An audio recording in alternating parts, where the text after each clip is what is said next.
ఆవేశంతో దాన్ని అటు ఇటు ఊపి మనుషుల్ని భయపెట్టకయ్యా. ఇదిగో మళ్ళీ మొదలెట్టింది మోగ భాష. మీరు ఐపీఎస్ పెట్టుకుని జీవితాన్ని అలా గడిపేయండి. వాడయ్యా అసలైన మనిషి.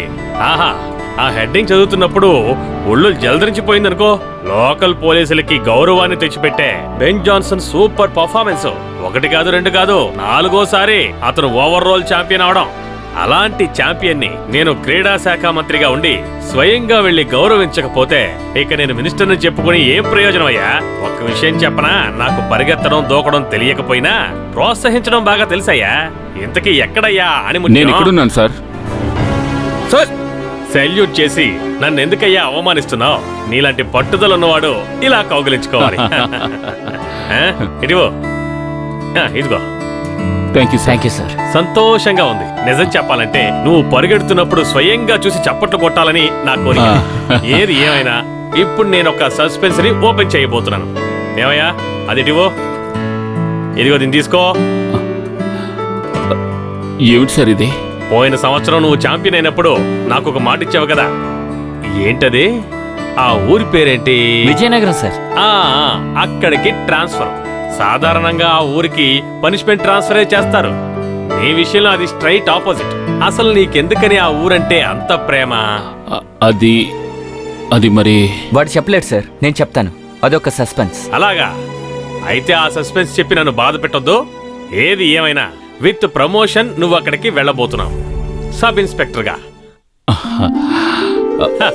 నువ్వు ఒక్కడివే కాదు, నీతో పాటు ఈ పోలీస్ కూడా వస్తాడు. నిజం చెప్పాలంటే నేను నా జీవితంలో 2 సార్లు ఓడిపోయాను. మొదటిసారి 8వ క్లాసు, రెండోది ఇప్పుడు మీ ప్రేమ ముందు సార్. స్వామి, నువ్వు పోలీసుల్లో చేరినప్పటి నుంచి తల మీద మోస్తున్న ఈ ఇరుముడి నా తల మీద పెట్టాలనుకుంటున్నావా ఏంటి? అదేంటంటే నాకు సంతోషంగా ఉంది సార్. చాలా థ్యాంక్స్. దీనికి ఎందుకయ్యా థ్యాంక్స్ చెప్పడం? చెప్పుకోవడానికి ఒక కుటుంబం గాని ఒక డిగ్రీ సర్టిఫికెట్ గాని అంతెందుకయ్యా? ట్రైనింగ్ కి ఒక కోచ్ అనేవాడు లేకుండా ఒంటరిగా కృషి చేసి పోటీలో గెలిచావు. అలాంటి నీకు ఈ మాత్రం కూడా చేయలేనా? మాలాంటి పేదవారు గెలవడానికి కోచ్ ఎందుకు చెప్పండి సార్? జీవించడానికి పరుగుపెట్టి అలవాటేగా. ఒక్క నిమిషం నాతో వెళ్ళరా?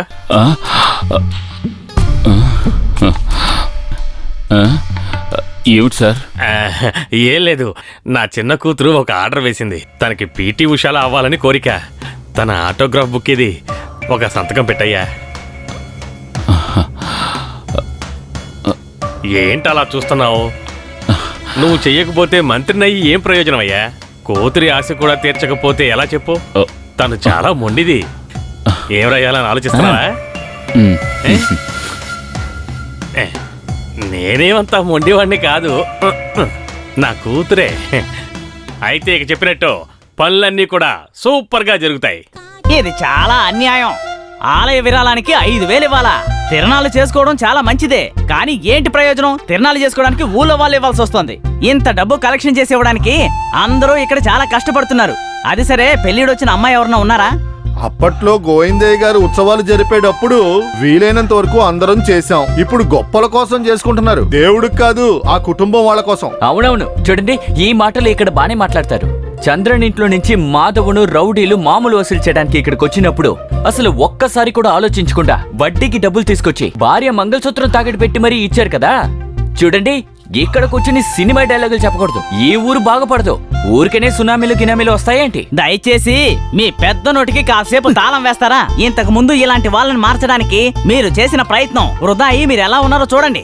ఎడం చేత్తో అన్ని కడిగేసుకుని ఇప్పుడు ఈ వయసుకొచ్చారు. ఇదిగో గోపాలు, ఇలా చూడు, ఇక నుండి ఇలాంటివేమీ చేయకు. నోరు మూసుకుని ఉన్న చోటే ఉండు. తిరునాళ్ళకి తగిన వ్యక్తి వర్గీసే. సర్లే.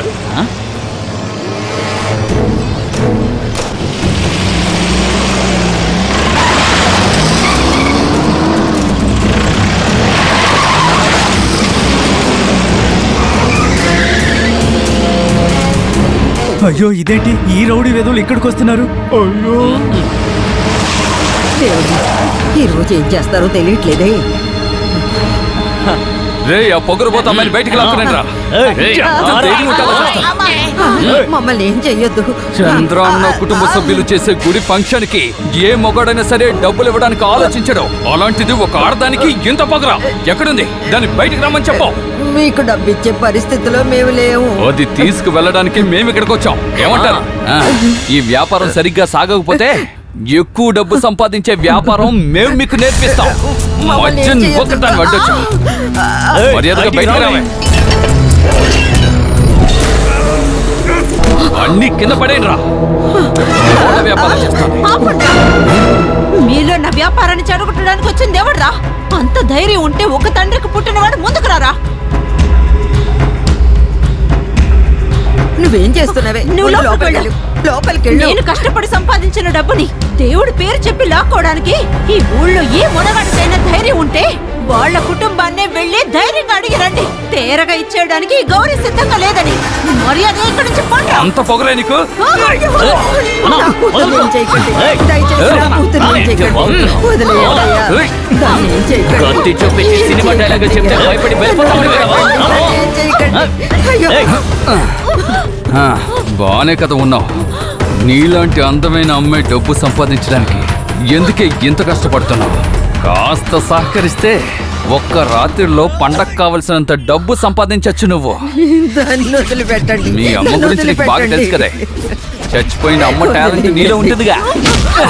నన్ను వదిలిపెట్టరా. నా మీద చేస్తావే.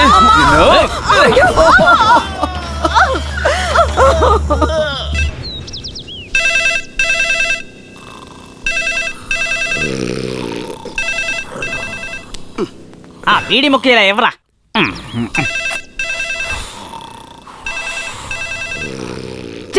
ఏంద్రా ఈ చండాలం? ప్రశాంతంగా ప్యాకెట్ ఆడుకుందామంటే ఈ ఫోన్ ఆడుకోనివ్వడం లేదు. ఏ నారాయణ, ఆ ఫోన్ కొంచెం తీవయ్యా.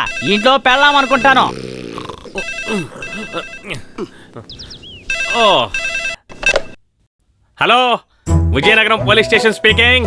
సార్, నేను కామ్రేడ్ గోపాల్. ఇక్కడ జంక్షన్ లో గొడవ జరుగుతుంది సార్. ఇక్కడ రౌడీలు చంద్రాన్ని చంపేసేలా ఉన్నారు సార్.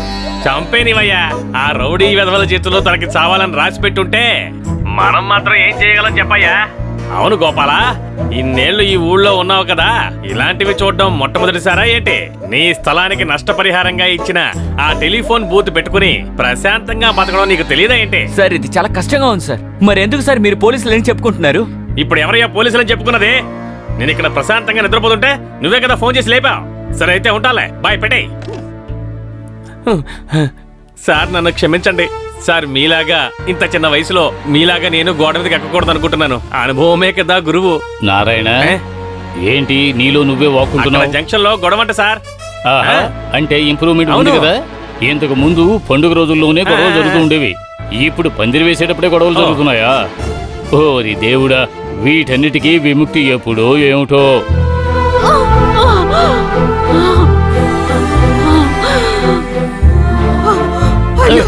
అందరూ వినండి. చంద్రన్న కుటుంబ సభ్యులు చేసే ఉత్సవానికి డబ్బులు ఇవ్వడానికి ఇంకొకరు పుట్టి రావాలంటోంది ఇది. అయ్యయ్యో. మళ్ళీ ఇంకో జన్మ ఎత్తురాని. దాన్ని ఏం చేయకండి. ఇక్కడున్న ఎవరికైనా సరే కంప్లైంట్ చేయడానికి మీసం ఉన్న మొగోళ్ళు ఎవరైనా ఉన్నారా? చెప్పండి రా. ఉంటే బయటికి రండి. దాన్ని వదిలేయండిరా. ముసల్దానా, ఏమయ్యా, నా కూతుర్ని వదిలిపెట్టు. ఉన్నదంతా అమ్మేసైనా సరే నీ డబ్బులు నీకు ఇచ్చేస్తాం. నీ కాళ్ళు పట్టుకుని బతిమాలుకుంటున్నాను. నా నువ్వు తప్పుకోవే. ఏయ్, బండి తీ. అయ్యయ్యో, నా కూతుర్ని ఏం చేస్తారో తెలియట్లేదే. మమ్మల్ని వదిలేయండిరా. ఎవరైనా కాపాడండిరా. మమ్మల్ని ఎవరైనా కాపాడండి. అమ్మా, తల్లి, లేవే, లేవే. రేయ్, వెంటనే దాని గుండెలు మించి బండి పోనివ్వరా. ఎవరైనా నా కాపాడండి. కూతుర్ని ఏం అక్క, చేయొద్దు. లేక. ఏం చేయకండిరా. అయ్యో, వద్దు. అయ్యయ్యో, అయ్యో. అక్క, లేక. లే, తల్లి.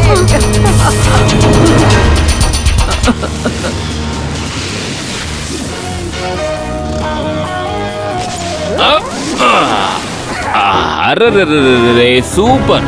అయితే ఇదేనా ఇక్కడున్న సెటప్?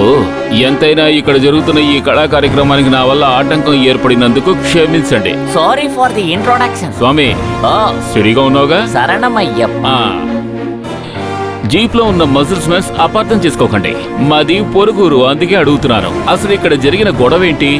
వయసులో ఉన్న అమ్మాయిని రోడ్డు మీద బోర్లా పడుకోబెట్టి తన మీదకు జీప్ ఎక్కించి ఆడుకుంటున్నారా? అసలు ఏమిటిది, భారత్ సర్కసా లేకపోతే ఏదైనా బెజిషన్ చేస్తున్న మ్యాజిక్? ఏదేమైనప్పటికీ ఇది చూడడానికి చాలా సూపర్ గా ఉంది. చూసారుగా ఆడియన్స్ అందరూ ఎంత థ్రిల్ అయ్యారో. బండి తీరా. ఏదో పనోడిని రారా పోరా అని పిలిచినట్టు పోలీసుల్ని రారా పోరా అంటావా? పోలీసులంటే స్టేషన్ లో ఉండాలి.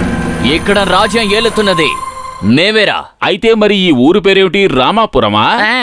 కాదు, రామనాథపురం. సారేంటి, పేరేమైనా మార్చాలని ఆశపడుతున్నారా?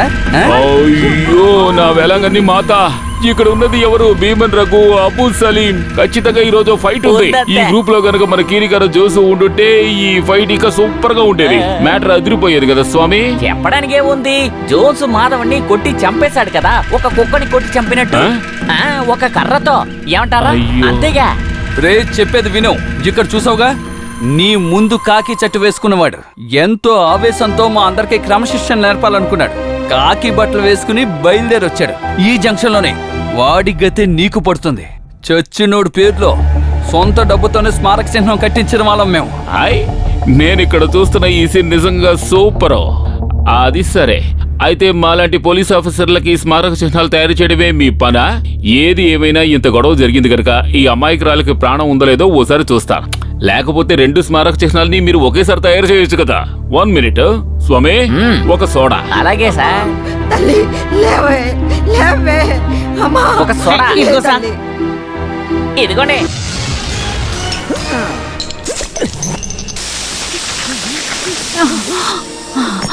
అమ్మయ్య, స్పృహ వచ్చింది. ప్రాణం ఉంది. చూసారు కదా, ఒక స్మారక చిహ్నం వేస్ట్ అయిపోయింది. దిగులు పడకండి, ఉన్న వాటితో సంతోషంగా అడ్జస్ట్ చేసుకుని నేను ఈ ఊళ్ళోనే నా పని మొదలు పెడతాను. కానీ ఒక్క విషయం, పని మొదలైన తర్వాత మధ్యలో మాత్రం ఆపడానికి వీల్లేదు. అందుకు కావలసిన ఓసలో సిమెంట్ అన్నీ ఉంటేనే ఈ పని మీరు మొదలు పెట్టాలి. లేక వర్కౌట్ అవ్వలేదంటే ఇప్పుడే చెప్పేయండి. ఈ పనులన్నీ సవ్యంగా చేసే ఓ వ్యక్తి నా కస్టడీలో ఉన్నాడు. మన శిల్పి కుంజురామను. పొగరుబోతాడా? నీకు స్మారక చిహ్నం కట్టడానికి నేను ఒక్కడిని చాలు. శరణమయ్యప్ప. ఒక 420 డబుల్ స్ట్రాగ్ కల్కట్టా. 420 లేదు 24. ఎవరా? అలాగే సార్. ఇదే మీ దగ్గర నాకు నచ్చని విషయం. మాట్లాడుతుండగానే సిమెంట్ వసూలు రప్పించేస్తున్నారు. అయితే ఎందుకు మనం అనవసరంగా శిల్పిని ఇబ్బంది పెట్టడం? మన ఇద్దరం కలిసి దాన్ని చాలా స్ట్రాంగ్ గా కడదాం. అపార్థం చేసుకోకండి, ఈ అమ్మాయిని కాస్త దూరంగా పడుకోబెడతాను. తప్పకుండా.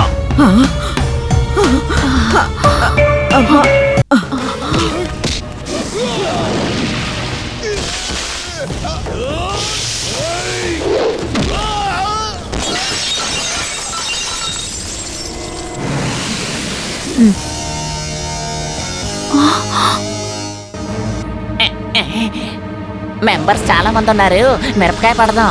ఇదిగోండి 420. ముందు లోపలికి పోతా. స్టడీగా ఉన్నావుగా?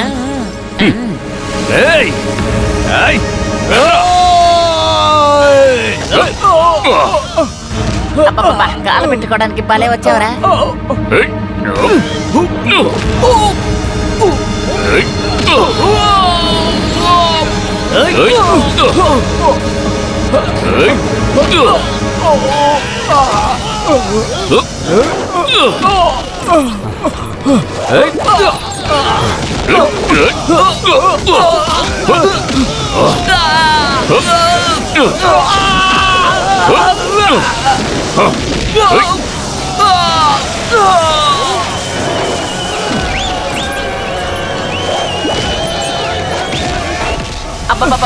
పువ్వుల వర్షం.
అందరి ఇళ్లలోకి బలవంతంగా చొరపడి ఎంగిలి మెతుకులు నాకే కుక్కవి గౌరవంగా ఉద్యోగం చేయడానికి వచ్చిన ఆంధ్ర పోలీస్ కి స్మారక చిహ్నం కట్టడానికి ఓసులు సిమెంట్ తెప్పిస్తావా? ఒక్క విషయం గుర్తుంచుకో, నీ రౌడీజంతో మళ్ళీ ఈ ఊళ్ళో వాళ్ళని బెదిరించడానికి నువ్వు ఇక్కడికి వచ్చావంటే అప్పుడు స్మారక చిహ్నం నీకు మాత్రమే కాదు, నీలాంటి రౌడీ వెధవల్ని మేపుతున్న ఆ ముఠా కూడా కడతాను. సొంత ఖర్చుతో కాదు, ఆంధ్ర పోలీస్ ఖర్చుతో. అర్థమైందా? పోరా. ఇప్పుడు అందరూ చూసారు కదా, ఈ సర్కస్ కి చప్పట్లు కొట్టండి అయ్యా.